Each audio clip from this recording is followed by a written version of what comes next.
برطانوی پارلیمنٹ میں ایک اور ممبر کا اضافہ ہوا جو لبرل ڈیموکریٹس پارٹی ہے، انہوں نے اپوائنٹ کیا ہے پاکستانی اوریجن شفق محمد کو ہاؤس آف لارڈز کے ممبر کے طور پر۔ کیسے دیکھتے ہیں اپنی اپوائنٹمنٹ کو کہ لبرل ڈیموکریٹس کی طرف سے یہ آپ دوسرے پاکستانی ہیں جو ہاؤس آف لارڈز پہنچے ہیں؟ دیکھیں، یہ اپوائنٹمنٹ جو ہوئی ہے یہ ایڈ ڈیوی جو ہمارا لیڈر ہے اس نے اپوائنٹ کیا ہمیں، اور ان کی یہ سوچ تھی کہ آپ نے کافی دیر شیفیلڈ میں رہے ہیں، 20 سال کاؤنسلر گروپ لیڈر رہا ہوں 2011 سے، اور یورپین پارلیمنٹ میں رہا ہوں، and it's a natural progression. آپ نے ایز اے یوتھ ورکر بھی کام کیا ہے، کاؤنسلر کے طور پہ بھی کام کیا، اور بڑی چھوٹے لیول سے آپ اوپر آئے، پوری اسٹرگل آپ کی۔ کیا آپ آل along یہ آپ کو آبجیکٹیو تھا ہاؤس آف لارڈز میں آنا؟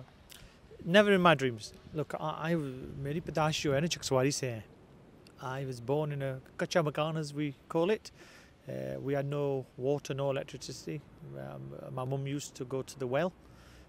4 سال کا تھا لیکن مجھے یاد ہے ماما کوک جاتی تھی گھروں کے ساتھ چکسواری میں، یہ چھوٹا سا گاؤں تھا۔ So from a very humble start, people like me, we never dream of things like this. The building behind us used to dictate our destiny, my grandfather's destiny, and now the irony is I'm sitting in that place and I will play my role.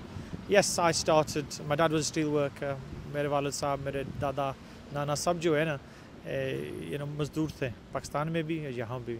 United kingdom میں کہتا ہوں is a country opportunity. I'm a living example of it, and it's a huge message to our young people. تمہارا کہاں سے آپ ہیں، کون سا بیک گراؤنڈ ہے آپ کے والد صاحب والدہ صاحب، اگر امیر نہیں ہے، میرے نہیں امیر، ابھی میں کہتا ہوں I'm proud of where I'm from. So میری ٹائٹل جو ہے لارڈ محمد آف ٹنزلی، اور جو پیپل who know جانتے ہیں شیفیلڈ کو، ٹنزلی از اے poor working class area. جس ٹاؤن سے آپ آتے ہیں شیفیلڈ، وہ پچھلے کئی سالوں سے بیڈ نیوز کی وجہ سے بھی جانا جاتا ہے، خاص طور پر جو گرومنگ گینگز کے حوالے سے، اور بہت بدنامی ہوئی ہے پوری کمیونٹی کی۔ یہ صرف ہمارے پڑوسی ٹاؤن رادرم کا مسئلہ نہیں تھا، روچڈیل میں بھی تھا، دوسرے علاقوں میں۔ یہ چند لوگ ہیں جنہوں نے ہماری کمیونٹی کو اتنا بدنام کر دیا ہے، اور ہمیں یہ چاہیے کہ یہ جو بیڈ ایپلز ہیں ان کو کوئی پناہ نہ دیں۔ We can not tolerate them, کیوں انہوں نے ہمیں شرمندہ کیا ہے۔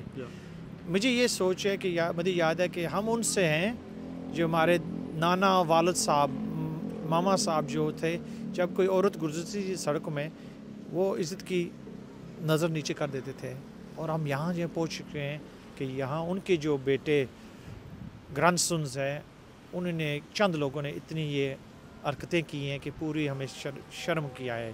وہ ایشوز جو یہاں کی برٹش پاکستانی برٹش مسلم کمیونٹی کے لیے امپورٹنٹ ہے، اور پاکستان کے حوالے سے جو امپورٹنٹ ہے، ان کو آپ کیسے ایڈریس کریں گے؟ جو میں نے یورپ میں کیا تھا، جب آرٹیکل 370-35A ریووک ہوئے تھے، I was on with colleagues from European Parliament in Pakistan at the time. The Vice Chair of the Human Rights Subcommittee was with me. She just left, and Article 370, 5th of August happened. The first thing we did, European Parliament, we discussed that issue. When the CAA issue broke in India, I was the MEP that led on that, and I got hundreds of MEPs to support me about that. So issues like that I will always champion, whether it's human rights, civil liberties, women's rights. They are, for me, are universal rights. They apply to everyone, and it doesn't matter whether they belong to a majority community or a minority community. And that's why I always say to people that in Pakistan we have a flag. We have the green section, the moon and the star, but we also have the white section. And Quaid Azam محمد علی جناح نے کہا تھا کہ یہ سب کے لیے ہے۔